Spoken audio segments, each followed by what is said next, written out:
तो यही कहते हैं, आरो जाओ पारो जाओ, कुछ तो कर लो, क्यों पिस रहे हो माया में?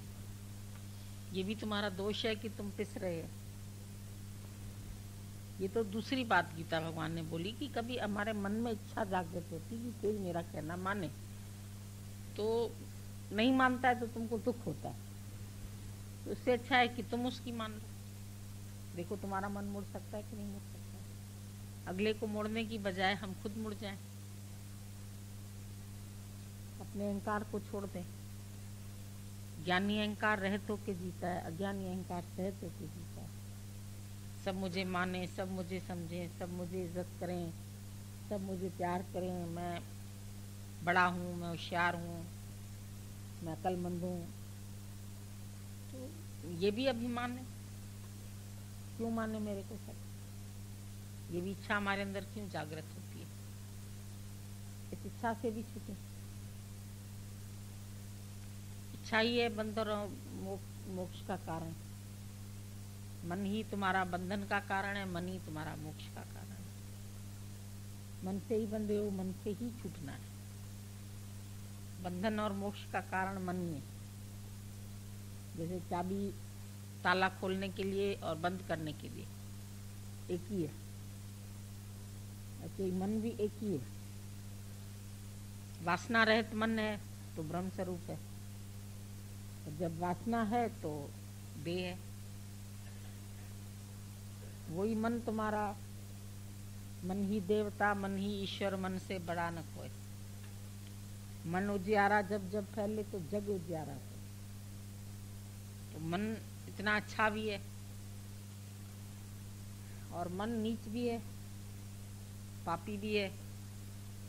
पाप कर्म में भी प्रवृत्त करता है, मोह में भी प्रवृत्त करता है, अज्ञान में भी प्रवृत्त करता है, विषयों में प्रवृत्त करता है, वासनाओं में ले जाता है, गिराता है, रुलाता है, दुखी करता है, लेकिन फिर भी नहीं छूटता है।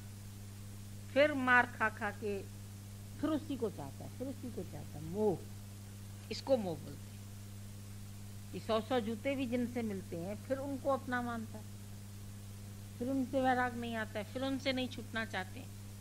और जहाँ गुरु से इतना स्नेह मिलता है, इतनी बात मिलती है, इतनी इज्जत मिलती है, हमको गुरु पहले ही दिन भगवान करके देखता है, वहाँ मन जुड़ता नहीं। वहाँ से फिर भागता, फिर कुछ संसार की इच्छा है पूरी करके आए, फिर इसकी बात सुन के आए, फिर उससे मिल के आए, फिर उधर जाएं, फिर उधर जाएं। संसार के काम तो तुमको पहले है ना, भगवान का काम तो तुमने पीछे रखा है। सबने उसको बुढ़ापे तक रखा है, बुढ़ापे में लेंगे। बुढ़ापे में कहाँ तुमको समय बचेगा। आज भी सुबह ही हम खाली वॉक से लौटे तो 2-4 लोग खड़े थे हाथ में केले लेके। तो मैंने कहा पता नहीं कहाँ से आए, केले लेके आए, हमको दे दिया। मैंने कहा भाई लो केले। कहाँ से आए? फलाने शहर से आए। मैंने ठीक है चलो सत्संग में तो मिलते हैं फिर तुमसे। सत्संग नहीं चलना, आपका दर्शन करना। सोचा अभी हो जाएगा दर्शन, वॉक से लौटेंगे गुरु जी तो देख ही लेंगे झांक के कहीं से भी। तुम कहाँ जा रही हो भाई? सत्संग नहीं सुन रही हो, दूर से आई हो, जा कहाँ रही हो? जा रहे हैं मुंडन में। जा रहे हैं उधर, वो जरूरी है वहाँ पहुँचना। और अगर शाम को लौटे, वक्त मिलेगा तो आ जाएंगे।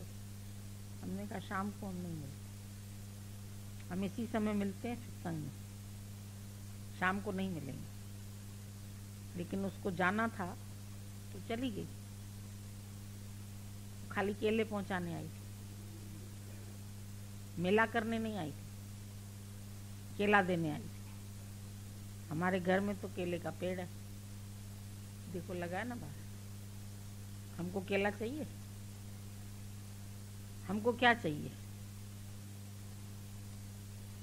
हमें तो कुछ नहीं चाहिए। पर तुम्हें गुरु से क्या चाहिए? दर्शन करके तुम क्या समझते हैं कि तुमको मुक्ति मिल जाएगी? शक्ल देख ली हमने, सब सोचते हैं हमने गुरु का दर्शन कर लिया, दर्शन कौन सा होता है? किसको दर्शन बोलते हैं? शक्ल सूरत देखने को दर्शन बोलते हैं। ये नाम और रूप तो गुम होने वाला है, हम तो रोज बोलते हैं। और ये नाम और रूप ब्रह्म नहीं है, भगवान नहीं है। इसको भगवान नहीं समझ के बैठ जाना, ये गलत हो जाएगा, ज्ञान ही गलत हो जाएगा। शरीर के दर्शन तो कंस ने भी कृष्ण का किया, रामचंद्र आया तो बहुत लोगों ने किया, धोबी ने तो उसी का ही ऐप बता दिया। नहीं, दर्शन तो किया, पर नाम केवट का आता है, अहिल्या का आता है, शबरी का आता है, हनुमान का आता है, भक्त का। तो दर्शन तो बहुतों ने किया होगा। मंथरा ने भी किया। मंथरा के अंदर कुबुद्धि कैसे चली गई?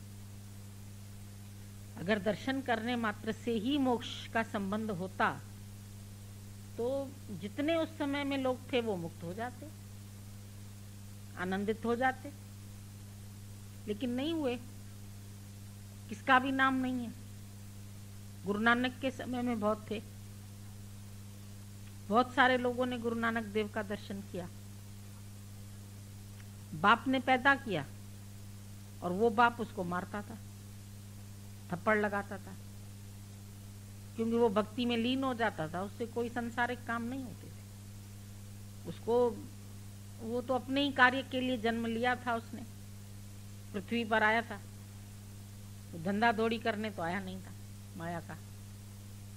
तो जिस कार्य के लिए वो आया था तो वो उससे हो जाता था वही। और बाप को गुस्सा आता था, बिजनेस नहीं करता है, धंधा नहीं करता है, काम नहीं करता है, तो थप्पड़ मारता था उसको। तेरा तेरा करके उसने सब लुटा दिया, दुकान ही लुटा दी। बोला ये सब काम कैसे करोगे? पैसा दिया बिजनेस के लिए, जाओ बिजनेस करो जाके। 25 रुपया दिया, तभी का 25 समझो, अभी का 25 लाख हो जाएगा, उसी से भी ज्यादा हो सकता है। वो उसी में जाके संत साधुओं को खिला के आ गए। रास्ते में उसको देखा, संत साधु थे कई, और उनको कहीं भोजन नहीं मिला था, व्यवस्था नहीं हुई थी। इसको पता चला, इसने उन सब का भोजन बनवाया और खिला के वापस आ गया। बाप ने बोला ये तो हट खुटा के हलवा खा लेगा, ये कैसा बेटा है मेरा? तो उसने तो उसको डांटा, फटकारा, मारा। और उसका दोस्त था एक, वो कहता था इसको नहीं मारो, ये भगवान है। वो पहचानता था, वो कहता था इसको नहीं ऐसे करो, कि तुम्हारे घर में अवतार पैदा हुआ। क्योंकि उसने देखा था एक बार, जब इसको भेजा था किसी काम के लिए, छोटा ही था, तो पेड़ के नीचे लेटा हुआ था और एक शेष नाग आकर के उसके मुंह पर धूप पड़ रही थी। तो उसने धूप को हटाने के लिए अपना फण ऐसे करके रखा था। उसको काटा नहीं गुरु नानक को, ऐसे फण करके खड़ा हो गया कि इसके चेहरे पर धूप नहीं आए। तो उसने बोला ये साधारण व्यक्ति नहीं हो सकता, साधारण व्यक्ति को तो सर्प काट लेता, लेकिन इसके ऊपर तो ये नाग भी छाया करके खड़ा है, तो ये तो कोई असाधारण चीज है। तो किसी किसी ने पहचाना, बहन ने पहचाना, नानकी ने पहचाना। वो हमेशा उसकी मदद करती थी। जब पैसा वैसा कम होता था, कहीं खाने को नहीं होता था, तो वो जो उसका शिष्य था मर्दाना, उसको भूख बहुत लगती थी, वो जाके नानकी से पैसे मांग के आता था। उसको पता था और कोई पैसा नहीं देगा, पर वो हमको दे देगी। तो गुरु नानक साहब कहते थे तुम क्यों जाते हो उसके पास? उसके पास भी नहीं मांगो, ईश्वर में विश्वास करो, क्यों जाते हैं उसके पास? पर उसको बहुत सिद्धिक था, बहन को। उसने फिर भी जाना, बाप ने नहीं जाना। एक बार जरूरत पड़ी उसको, रबाब बजाने के लिए चाहिए था। गुरु नानक साहब ने कहा जाओ बाजार से रबाब लेके आओ। अब बाजार से रबाब कोई ऐसे ही थोड़ी दे देगा। तो उसने नानकी से पैसे मांगे, बोला भाई रबाब लाना है, पैसा दो। घूम घूम के लौट के आ गया तो उसको मिला ही नहीं रबाब। तो गुरु नानक ने बोला कैसे गए थे तुम? बोला ऐसे पैसा मांग के और हम लेने गए। बोला पैसा उसको दे आओ वापस, रबाब फ्री में मिलेगा, चौराहे पर जाओ वहां तुमको रबाब मिलेगा। और ये गया चौराहे पर तो एक आदमी रबाब हाथ में लेके खड़ा था। बोला मैं ढूंढ रहा हूं गुरु नानक देव को, ये रबाब मुझे उसको प्रेजेंट देना है, गिफ्ट देनी है। तो मर्दाना हैरान हो गया, बोला ये कैसे अजीब बात है कि पैसे से नहीं मिली चीज। और उसने कहा ऐसे ही जाओ तो ऐसे ही मिल गई, अपने आप ही कोई लेके आया। हम तो ऐसे करिश्मे रोज देखते हैं। आज भी हम कुछ देख रहे थे तो देर हो गई तो ठंडी हो गई स्लाइस व्लाइस। आंटी ने बोला हम गरम बना के लेके आए, मैंने रहने दो आज यही खाते हैं। तो इतने में ही एक दूसरी आई, वो गरम पूरी और मेथी आलू लेके आई, कहती हम आपके लिए लाए। मैंने कहा मैंने तो इसको मना किया, कुछ नहीं लाओ, तो ये कहाँ से आ गया? मतलब एक एग्जाम्पल बता रहे हैं हम, कोई ऐसी बात नहीं कि करिश्मा है ये, लेकिन हम लोग ऐसी बातें रोज देखते हैं, कई देखते हैं। अगर लिखने बैठे तो शायद शास्त्र बन जाए।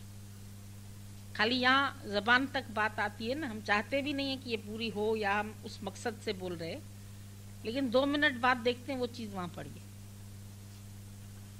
इतनी हैरानी लगती है कि ये सब क्या है। हम अंदर से बोलते नहीं हमको कुछ नहीं चाहिए, हम सोचते ही नहीं है इस बात के लिए, फिर वो सामने पड़ी रहेगी।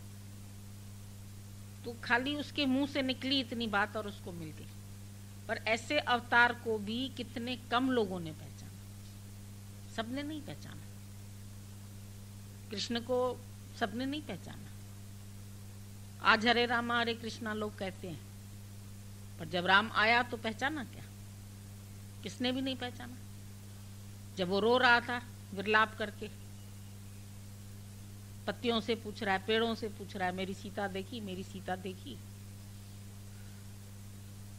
तो हंस रहे हैं लोग उसके ऊपर, ये भगवान है। पार्वती हंसने लगी। पुलिस में कंप्लेन करने जाता ना कि मेरी बीवी चोरी हो गई है, ये पेड़ पत्तों से क्या पूछ रहा है? भगवान है, इसको अकल ही नहीं है। कोई पेड़ इसको सीता का पता बताएंगे क्या? तो आज तो हरे रामा हरे कृष्णा दुनिया नाचती भी है, मंदिर भी बना लिए हैं एस्कॉन वालों ने, कहाँ कहाँ बड़े बड़े आश्रम बन गए हैं उनके।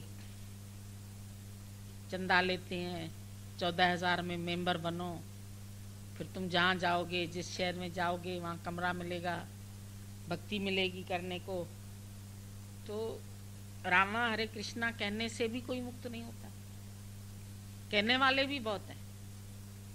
रोटी रोटी रटने से तुमको रोटी थोड़ी मिल जाएगी, मिलेगी रोटी। अचार कहने से अचार मिल जाएगा क्या? उसके लिए मेहनत करते हो ना, रोटी के लिए मेहनत करते हो, कमाते हो, तब 2 फुल्का खाते हो। ऐसे ही थोड़ी मिल जाता है। कमाते हो, बाजार से खरीद के लाते हो सामान, फिर रोटी पकाते हो, फ्री में थोड़ी मिल जाएगी तुम। तो लोग समझते हैं सब फ्री में मिल जाए। दर्शन कर लें भगवान का, 2 फूल चढ़ा दें, 2 फल चढ़ा दें, पूजा के 2 फूल चढ़ाकर कहता है इंसान कि मुझको मिल जाए भगवान। ये पूजा नहीं है सच्ची। 2 फूल तो वो भी तुम पेड़ से चोरी करके आए, कहीं से तोड़ के आए। फूल बेचारे को भी डाल से अलग किया, वो वहां खिल रहा था, तुमने पोजीशन में लिया, वो मुरझा गया और भगवान के आगे चढ़ा दिया। तो पैदा किसने किया उसको? जिसने पैदा किया उसी को तुम सौंप देते। जब फूलों में भी तू है और पानी में भी तू है, हर जगह तू है, भला तुझको ही है भगवान, कैसे तुझ पर चढ़ाऊं। अजब हैरान हूं भगवान, तुझे कैसे रिझाऊं मैं। भगवान को रिझाने के लिए कैसे रिझाएं? तुम्हारी ज्योत से रोशन है सूरज, चंद्र और तारे। सूरज किसके प्रकाश से प्रकाशित है? चंद्रमा किससे प्रकाशित है? इतना बड़ा दरिया, समुद्र किसके भय से चल रहा है? अपनी सीमा में रहता है। कितना सारी प्रकृति जिसने बनाई है, उस भगवान को मैं क्या दे सकता हूं? मैं क्या चढ़ा सकता हूं? कोई फल और फूल? उससे मेरा भगवान प्रसन्न होगा? उसकी शक्ति से तो सारी उत्पत्ति है। तुम्हारी उत्पत्ति भी उसी शक्ति से। तुम अपने आप से नहीं पैदा हुए, उसकी शक्ति से उत्पत्ति हुई, प्रकृति की शक्ति से। और फिर तुम अपने को कुछ मानने लगे, और फिर कमाने लगे तो देने लगे। भगवान तुमको दे रहा हूं, ये मैंने कमाया है, मैं तुमको दे रहा हूं। फिर भले ही मुंह से कहते हैं तेरा दिया तुझको अर्पण, पर अंदर तो जानते हैं कि मेरा मेहनत है, मैंने कमाया है और मैं चढ़ा रहा हूं। मैंने इतने का प्रसाद चढ़ाया, मैंने इतने का चढ़ाया, मैंने नारियल चढ़ाया, मैंने फल चढ़ाया, और मांगते बहुत कुछ है। बेटे को नौकरी दे देना, तुमने चढ़ाए तो 101 चढ़ा दिए, ज्यादा में ज्यादा 501 चढ़ा दिए। बेटे को नौकरी मिलेगी तो कितनी तनख्वाह मिलेगी? 10-20 हजार मिलेगी। तो तुमको 100 रुपए के बदले 10-20 हजार हर महीने नहीं, अच्छा व्यापार करते, बहुत समझदार हैं लोग। बुद्धि तो भगवान नहीं दी है, पर तुम अपनी बुद्धि का खर्चा कैसे करते हैं, कितनी होशियारी करते हैं, भगवान से भी चालाकी करते हैं, चतुराई करते हैं। वो जड़ और तुच्छ पदार्थ देके तुम उससे मालूम नहीं क्या क्या एक्सचेंज ऑफर मांग लेते। एक्सचेंज ऑफर होती है ना, ये दो पुरानी टीवी तो नहीं मिलेगी, और मुश्किल से उसका 100 रुपया भी नहीं देंगे पुरानी टीवी। जो नई देंगे उसमें भी पुराने पार्ट्स लगा के ऊपर से नया कवर खाली देंगे। 10 हजार में तुमको दे देंगे, 10 नहीं 8 में दे देंगे। अंदर माल वही 100 वाला होगा, और ऊपर से कवर दूसरा चढ़ा देंगे। ये एक्सचेंज ऑफर होती है। भगवान से तो बड़ी फ्रेश मांगते हो चीज। बेटा भी एकदम फ्रेश, कोमल, बढ़िया। आदमी वो बहुत अच्छा कमाने वाला।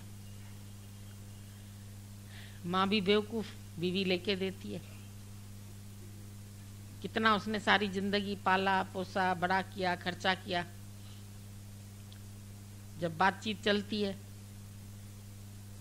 कितने की शादी करोगे?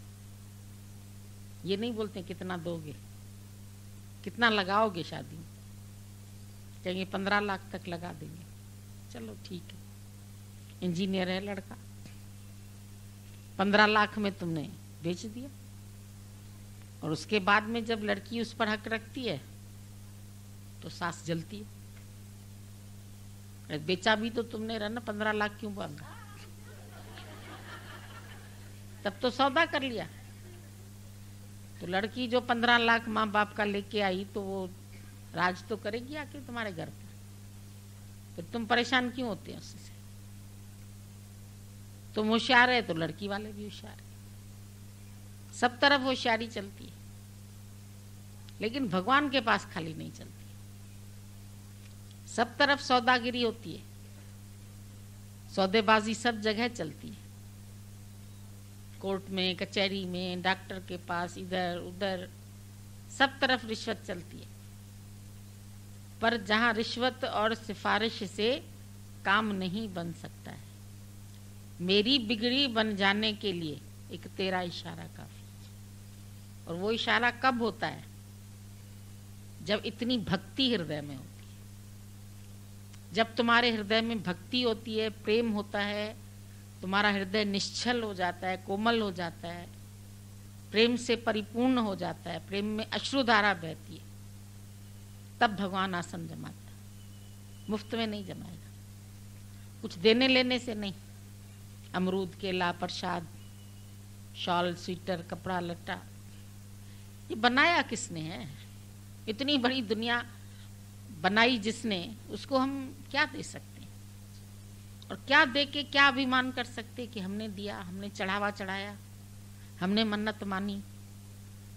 चलती तो तुम्हारी भी नहीं है, होता तो वही है जो मंजूर खुदा होता है, लेकिन चलानी चाहते हैं।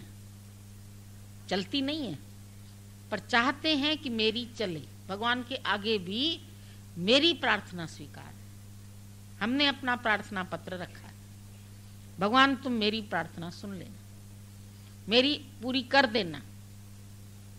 वो कहता है मैंने जो करना था वो पहले ही कर दिया, बनी बनाई बन रही, अब कुछ बनना नहीं, अब कुछ बनना नहीं है। सच्चा गुरु तुमको कभी प्रॉमिस नहीं करेगा कि हम तुमको इसके बदले ये चीज देंगे।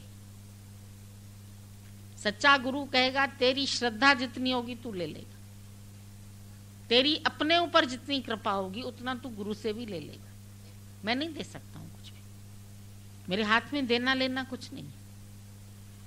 तुम्हारे हृदय की श्रद्धा, तुम्हारे हृदय का प्यार, तुम्हारे हृदय की सच्चाई, तुम्हारे अंतःकरण की शुद्धता शुद्ध कर दो, बैठ जाएगा, बैठा हुआ ही है, बस अशुद्धि से दिख नहीं रहा है। ये समझ सच्चा गुरु तुमको दे देगा। मैं तुम्हें भगवान से मिलाऊंगा, कोई मैंने ठेका नहीं लिया। तुम साफ करोगे हृदय, तुम्हें मिल जाएगा। ये सच बताते हैं। ये नहीं बोलेगा कि ऐसा करो, तीर्थ करो, तप करो, इतनी सोमवार का व्रत करो, इतना बृहस्पति का करो, इसका शुक्र का करो, शनि का करो। ये सब सच्चा गुरु तुमको ठेठ तत्व ज्ञान बताता है, तुमको तत्व में स्थिति कराएगा, और वो तत्व तेरे ही पास है। वो हम तुमको कुछ नहीं देंगे, हमारे हाथ खाली हैं। कई लोग कहते हैं शायद इस सत्संग में हिप्नोटिज्म है, जादू कर देते हैं। हम कहते देख लो हमारे हाथ में कुछ भी नहीं, हम क्या जादू करेंगे। जिसको सच चाहिए उसको जब समझ में आ जाता है कि सच है, तो उसको अपने आप ही आकर्षण हो जाता है। जबरदस्ती का आकर्षण नहीं है कि बैठो तो हम कोई छड़ी घुमा दें तुम्हारे ऊपर, कुछ पानी पिला दें, कुछ पूरी दे दें, कुछ ऐसा पुड़िया दे दें तुम्हें, तुम ठीक हो जाओ, तुम्हारे को बेटा हो जाए, तुमको ये हो जाए। ये मनोकामनाएं पूरी करने का सत्संग नहीं है। मनसा देवी का दर्शन नहीं है कि तुम्हारी मनसा पूरी होगी। यहां तो मनसा ही खत्म हो जाएगी।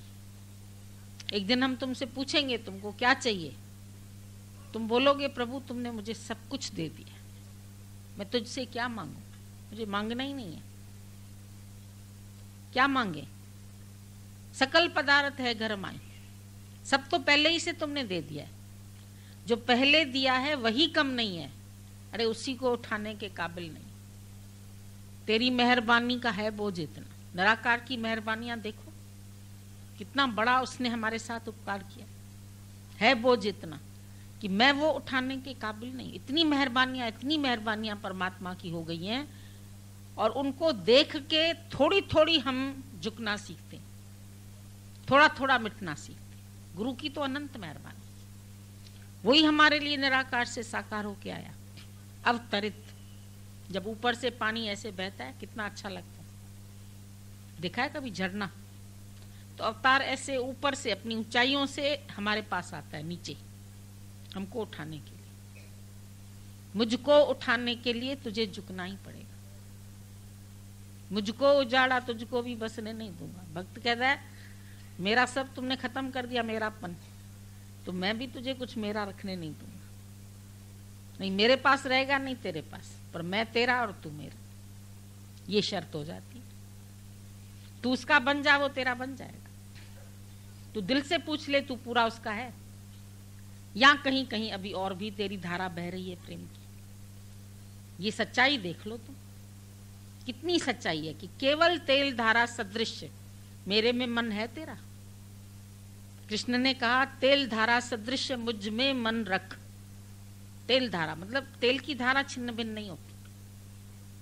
तुम पानी का नल खोलो, नीचे सुराही रखो, सुराही का मुंह छोटा होता है। जरूरी नहीं कि सारी धारा उसमें पड़े, थोड़ी इधर उधर उधर उधर बाहर से भी गीला करती। तो पानी की धारा छिन्न भिन्न होती, पर गीता में भगवान ने बोला तेल धारा सदृश मेरे में मन रख, मतलब एक छींटा भी तुम्हारा इधर उधर मन का नहीं होना चाहिए।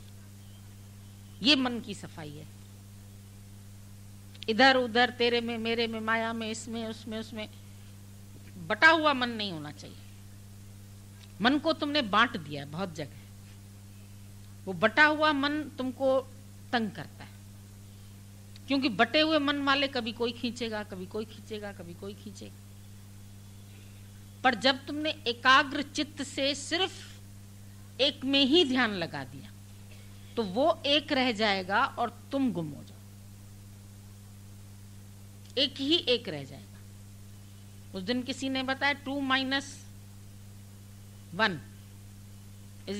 none और 1 + 1 2 और 2 हो गए तो सारा कार्य हो जाता। हम और तुम मिले, 1 और 1 मिला, और तुमने अगर यहां से भगवान को निकाल दिया, 2 में से माइनस कर दिया 1, नन, कुछ नहीं। परमात्मा को खाली दिल से हटाओगे तो तुमको कुछ भी नहीं मिलेगा, और उसके साथ 1 हो जाओगे यूनाइटेड तो सब कुछ मिल जाए। 1 + 1 = all, सब कुछ मिल गया।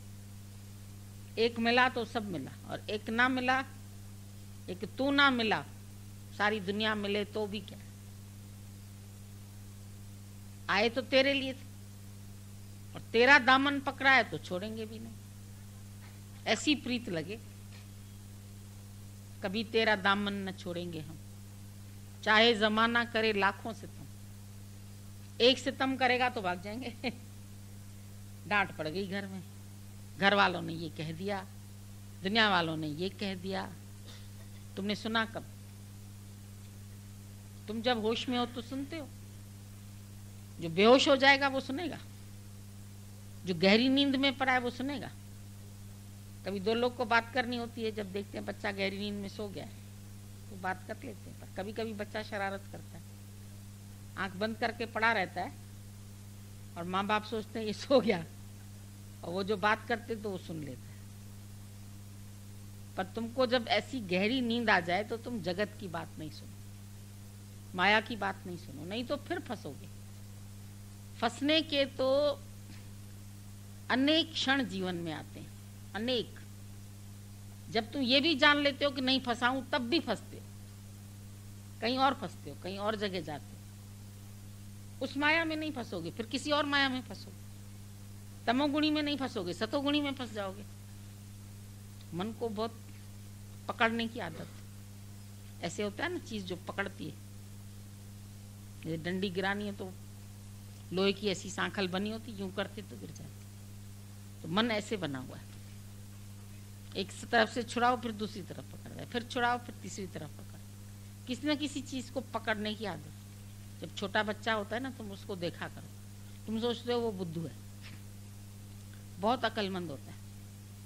तुम उसको नहलाओ या ऐसे कुदाओ तो उसको इतना अंदर में होता है, वो तुम्हारे हाथ कस के पकड़ लेता है, कभी तुम्हारी चेन पकड़ लेगा, कभी कुछ पकड़, तुम देखना उसको छोड़ेगा नहीं तुम्हें। उसकी पकड़ बड़ी मजबूत होती है कि मैं गिरूं नहीं। तुम समझते हो ये मूर्ख है, वो मूर्ख नहीं होता है, वो बहुत ज्यादा समझदार है, पकड़ना उसको भी आता है। बचपन से पकड़ने की आदत है, कुछ ना कुछ पकड़ना, क्योंकि उसमें तुम अपने को सेफ समझते हो। हम शादी करें, हस्बैंड को पकड़ लिया, अब हम सेफ हो गए। और ज्ञानी सब छोड़ के सेफ होता है, ये फर्क है तुम्हारे में और उसमें। ज्ञानी जब सब छोड़ देता है, चाह हो जाता है, उसको चाहिए ही नहीं, तो कुछ पकड़ता ही नहीं और शहंशाह हो जाता है। और तुम जब कुछ पकड़ते हो तो वही तुमको डुबो देता है। जिसको पकड़ लोगे ना, वही तुमको मोह में मार देगा। जिनको मेरा बनाया है वो तेरे को अपने मोह में फंसा के तेरे को कहीं का नहीं छोड़ेंगे, फंसा डालेंगे। और गुरु तुमको इस मोह से जुदा करता है, अलग करता है। ये पकड़ छोड़ दो, तो पकड़ना सीखो ना। इसको छोड़ा, इसको पकड़ा, इसको छोड़ा, इसको पकड़ा, ठीक है। गुरु के पास तो बहुत है, फिर कोई सुनने वाला अच्छा मिल गया, शागिर्द, ये बहुत कार्य कर सकता है, बहुत बहुत इसमें लग रहा है कि ये बहुत अच्छा है, उदारचित भी है, प्यार वाला भी है, सेक्रीफाइसिंग भी है, दिखने में भी अच्छा है, एक्सप्लेनेशन भी अच्छा है, भजन भी अच्छा गाता है। वो तेरे पास आया तेरा शागिर्द बनने, तू क्यों उसमें फंस गया? ये बहुत अच्छा है, ये न छोड़े मेरे को। और अगर वो छोड़ने लगेगा तो तुम रो के हमारे पास आओगे, गुरुजी मेरा पक्का शिष्य चला गया, तो जाने ही वाला था। बनेगी और बिगड़ेगी, दुनिया यही रहेगी, तुम काहे परेशान हो? तू क्यों इंज बैठा, तेरा की। अगर वो छोड़ेगा तो उसका नुकसान है, तुमको उससे क्या चाहिए? कंपनी तो चाहिए ना। अरे मूर्ख, जब सब कंपनी छोड़ी तुमने, गुरु ने तुझे अपने आधार से भी छुड़ाया, फिर तू दूसरे आधार क्यों पकड़ता है? कोई धन में फंसा, कोई दौलत में फंसा, कोई शिष्य में फंसा, कोई माया में, उसकी माया में भी अटक जाते। बड़ा अच्छा घर है उसका, एयर कंडीशन है, पूरा टाइम सेवा होती है, नौकर चाकर लगे हैं, फिर उसके घर जाके रह गए। मन के तो बहुत बहुत तरीके हैं इसके फंसने के, और प्रति क्षण ये माया तुमको फंसाने के लिए तैयार बैठी है। जैसे स्वयंवर में खाली तुम गर्दन झुकाओ तो माया तुमको हार पहना दे। जहां तुम जरा सा भी झुकते हो माया की ओर, वो हाथ में वरमाला लिए बैठी है, वो तुमको किसी भी समय से अपना बना लेगी। और इसी से बचना है तो गुरु की शरण कभी नहीं छोड़ो। हमेशा यही फील करो कि मेरे पास अगर आधार है तो वही है, निराधारों का आधार, नेओट यानी ओट। जब वो मेरे पास है तो मुझे किस चीज की कमी नहीं, और फिर मुझे कुछ भी नहीं चाहिए। चाहे सब छोड़ दें, चाहे कोई न पूछे, कोई अपना न बचे, तो भी मैं अंदर से भरपूर हूं, क्योंकि मैं परमात्मा के साथ हूं, परमात्मा मेरे साथ है। तो एक रूप। पर इसके लिए दुनिया का सामना बहुत करना पड़ेगा। इशारे से मुझको बुलाती है दुनिया, तेरे रास्ते से हटाती है दुनिया, परमात्मा के रास्ते से भी हटाती है। कभी बीच वाले सत्संगी भी ऐसे मिल जाएंगे जो तुम्हें हटा देंगे, वो भी कुछ ना कुछ संशय भरम तेरे मन में डाल सकते हैं। इसीलिए खाली श्रद्धा वालों का संग करो। अश्रद्धालु तो खुद नाश होगा, तेरा भी बेड़ा गर्क करेगा। जो एक भी बात तुमको अज्ञान की सुनाए या बताए या तुमको अपने फेवर में लेना चाहे, किनारा कर लो उससे। समझदारी सीखो, हर जगह से तुमको किनारा करना है अगर तुम्हें बचना है तो। ये है तो काजल की कोठरी, कितने संभल के निकलो तभी भी कहीं ना कहीं कालिख लगती है। पर फिर भी तुमको इसी से बचना भी गुरु सिखाता है। कोयला कबहू न उजला, चाहे 100 मण साबुन दो, पर उसको जब हम भट्टी में डाल देते हैं तो सफेद राख बन जाता है। तो ऐसी इश्क की भट्टी में इस मन को जला डालो और जल के ये राख बन जाए, खत्म हो जाए। उसके लिए फिर तुम संसार की नहीं सुनो। उस दिन बताया कि कोई मेंढकों का ग्रुप था, मेढक होते हैं ना, उनका पूरा ग्रुप था, आपस में सब भाई बंधु थे। कहीं गए घूमने तो एक बड़ा सा किला था, सबने तय किया इस पे हम लोगों को चढ़ना। चढ़ना तो है उसको, लेकिन इर्द गिर्द वाले जो दूसरे उनके संबंधी थे, अरे आज दिन तक कोई नहीं चढ़ पाया मेंढक, तुम लोग क्या चढ़ोगे? कोई नहीं चढ़ सकता, गिरोगे तो चकनाचूर हो जाओगे, ऐसे होगे तो ऐसे हो जाओगे। खूब खींचा, खूब बताया, कुछ पहले रुक गए, कुछ बीच में रुक गए, कुछ जाते जाते एक मेंढक खाली बच गया और वो मेंढक कूदता कूदता ऊपर चढ़ गया। तो लोग उससे पूछे तुम चढ़े कैसे? तो हंसने लगा। फिर पूछे तुम कैसे चढ़े? वो हंसता रहे। आखिर उन्होंने सोचा ये पागल है क्या, हंस रहा है, चढ़ भी गया है पर ये हंस क्यों रहा है? तो डॉक्टर को दिखाया उसको, ये कैसे चढ़ गया और ये हंस क्यों रहा है? उसने उसकी टेस्टिंग करी, बोला ये बहरा है, बहरा है। आवाजें ही नहीं सुनी उसने किसी, टॉप पर पहुंच गया। तुम्हें टॉप पर पहुंचना है तो बहरे हो जाओ। अगर सुनोगे किसी की, मन की सुनी, दुनिया की सुनी, लोगों की सुनी, इसकी सुनी, गए गड्ढे में। फिर कहोगे ना ये तो बड़ा अनन्य भक्त था गुरु का ना, ये अंतरंग शिष्य है, इसको सब पता होगा।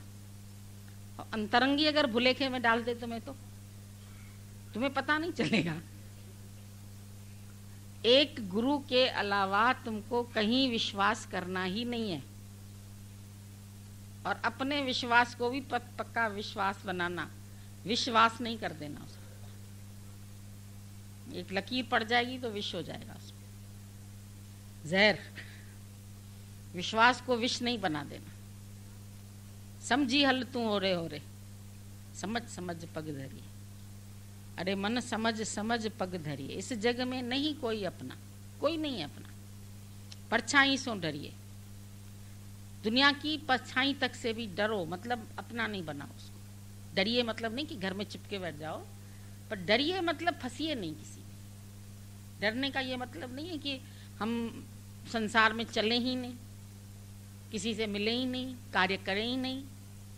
सब कुछ करो पर फंसो नहीं। ये डरो कि हमें फंसना नहीं। बहरे होके भाग जाओ दुनिया से। अंधा बहरा गूंगा गुरु वैसे भी कहता है। और गुरु के घर भी रहो ना तो बहरे और गूंगे होके रहना, नहीं तो कोई कुछ सुना जाएगा कान में, कोई कुछ बोल देगा, फिर तुम उसका कुछ जवाब दोगे, वो फिर हमारे पास गलत रिपोर्ट पहुंच जाएगी। जब गूंगे बन जाओगे तो बोलोगे ही नहीं, ना सुनोगे। तुमने नोट किया होगा जो बहरे होते हैं वो गूंगे भी होते हैं, क्योंकि कुछ सुना ही नहीं कभी, तो बोलेंगे क्या। और जो बोलेंगे उन्होंने सुना ही नहीं, तो अर्थ कैसे आएगा उनको। तो स्कूल जो होता है वो खाली गूंगों का नहीं होता है, गूंगे बहरों का। वो जरूरी है बहरा होना। अगर वो जरूरी बहरा ना होए ना बेचारा, तो बोलता रहे। या तो बहरा अगर सुन रहा हो और बोल ना पाए तब भी उसके लिए मुसीबत हो जाएगी। तो गूंगा बहरा सही है। तो जिसको गुरु के करीब रहना है उसको गूंगा और बहरा। लोग तो बोलते रहेंगे कुछ ना कुछ बातें। लोग कैन बोक, बोक मीन्स बकबके, वो बकते रहते हैं कुछ ना कुछ। पर तुम सुनते हो तो तुम मूर्ख बनते हो। सुननी नहीं है। अपनी इरादे शक्ति स्ट्रांग रखो। अगर तुम्हारी इरादे शक्ति स्ट्रांग है तो कोई तुमको मंजिल से हटा नहीं सकता है। वरना तो कभी भी चढ़िया चोट चाड़िए ताके राह चले। खूब ऊंचाई तक कोई पहुंच गया होगा, वो भी गिर सकता है। कभी भी ये मन तुमको अपने फंसने में ले जा सकता है, फंसाने में कुछ भी कर सकता है।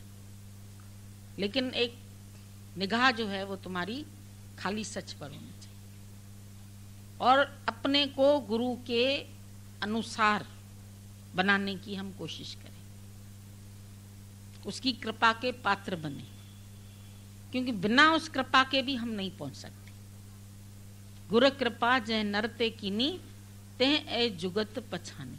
गुरु कृपा तो चाहिए, पर गुरु कृपा कैसे मिलती है, उसके लिए क्या करना पड़ता है, उसके लिए अपनी खुदी को मिटाना पड़ता है। और जो खुदी मिटती है तब तुम्हारे अंदर से सुगंध निकलती है। जैसे अगरबत्ती जलती है तो सुगंध निकलती है, तो तेरी भी अंदर से जब एकदम अहंकार मिटता है तो तुम्हारे जीवन से भी सुगंध आती है। और उस सुगंध से, जैसे फूल की सुगंध से भंवरा आशिक होता है, तो तुम्हारी भी खुशबू फिर दूर दूर तक पहुंचती है।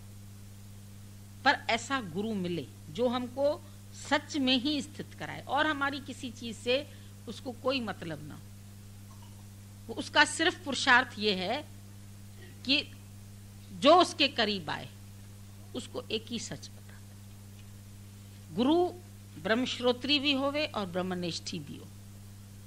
कई लोग श्रोत्री तो बहुत जल्दी बन जाते हैं। श्रोत्री का मतलब क्या होता है, वो सुना बहुत अच्छा सकते हैं, बहुत अच्छा लेक्चर दे सकते हैं, बहुत शास्त्र पढ़े हुए हैं, रटे पड़े हैं, गीता के इसके उसके श्लोक, मतलब लोगों को प्रभावित कर सकता है। वो लेक्चर देने की उसको ऐसी बन गई है आदत कि वो बहुत भीड़ को भी अट्रैक्ट कर सकता है, बहुत भीड़ इकट्ठी कर सकता है।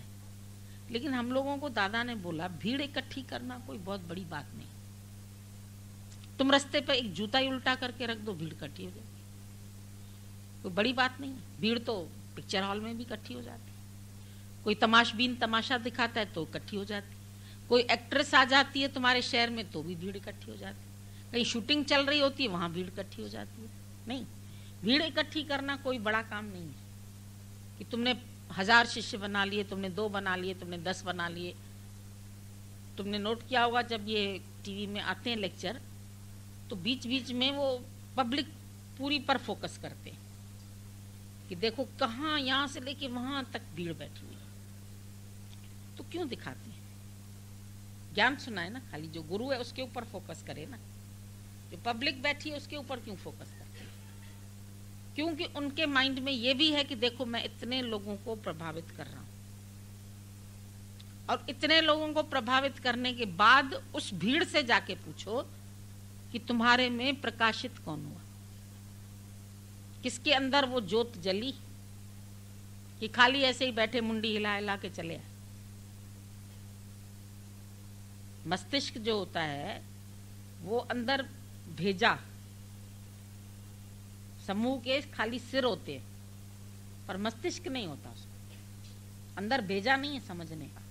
हमको तो लगता है कि यहाँ पर गुरु हमको सुनने के भी काबिल बनाता है, नहीं थे सुनने के काबिल, पता ही नहीं था कि क्या सुनना क्या, बस चले गए बड़े गुरुजी को आए हैं, सुन के वहां लोगों ने ताली बजाई, तुमने भी बजाई। और एक बार तो मैंने ये भी देख लिया कि इशारा स्टेज से किया गया, ऐसे ऐसे करो। कोई उन्हीं के पक्के चेले खड़े थे, उसने भीड़ के ऐसे ऐसे धीरे किया, फिर उन्होंने सबने जोर जोर से, मतलब सिर्फ इशारे पर, जैसे वो भोलड़ी का नाच होता है ना बंदरिया, वो नाच है।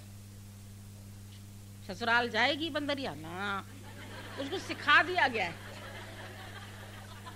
और 10 बार कहेगा अच्छा हाँ अब जाऊंगा, अब तेरे लिए ये चीज लाएगा तो जाओ, यहाँ जाऊंगा, तो सिखा दिया गया है बंदरिया।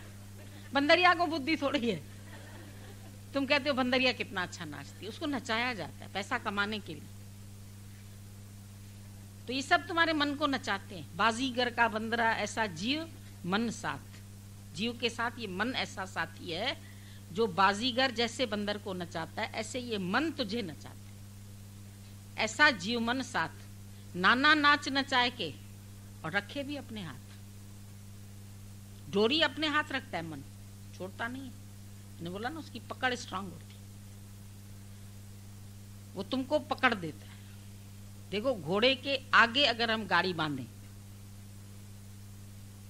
घोड़े के अगर गाड़ी आगे बांधें तो गाड़ी चलेगी, घोड़े के पीछे बांधो तो घोड़े के पीछे बांधोगे गाड़ी तो आगे बढ़ सकते, और गाड़ी में जो लोग बैठे होंगे वो भी चलेंगे। तो तुम्हारा जो मन बुद्धि है वो उसको पीछे रखो, तुम आगे बढ़ो। तुमने अपना मन बुद्धि आगे रख दिया ना, उसमें पूरा जगत आएगा, चल ही नहीं पाएगा। जो मन बुद्धि ज्ञान में चलाता रहेगा वो उसके लिए आगे बढ़ना बहुत ही मुश्किल है, मुमकिन ही नहीं है। बल्कि मान लो टांगे वाला खड़ा है, वो रात को घोड़ा खोल देता है, टांगा ऐसे ही पड़ा है, अब वो टांगे को पीछे जोड़ेगा कि आगे जोड़ेगा? पीछे क्या शक्ति काम करे? घोड़ा चाहे कैसा भी हो, ज्यादा में ज्यादा वो टांगे को तोड़ देगा, पहिए अलग कर देगा। इतना वजनदार होता है घोड़ा, उसके अंदर पावर है, तो गाड़ी को ही तोड़ देगा। तो मन बुद्धि तुम्हारी जो है उसको पीछे रखो, नहीं तो ये तुम्हारे लिए हमेशा गिरावट की बात पैदा करेंगे, ये चढ़ने नहीं देंगे तुमको। और मन बुद्धि से खाली होके अंदर साफ सफाई हो जाए। साफ थी वही दिल तुंजी जॾहिं अची ठाहींदो आसन तॾहिं। तुम्हारे पवित्र हृदय में ही परमात्मा का वास हो सकता है। और हृदय पवित्र करने के लिए सतगुरु चाहिए। और सतगुरु कैसा चाहिए? जो श्रोत्री भी हो, नेष्ठी भी हो। कई लोग गुरु के सत्य को खाली बोलना जानते, वो निष्ठी नहीं है। यहाँ रट लिया, लिख लिया, कैसेट ले लिया, पर उसके अनुभव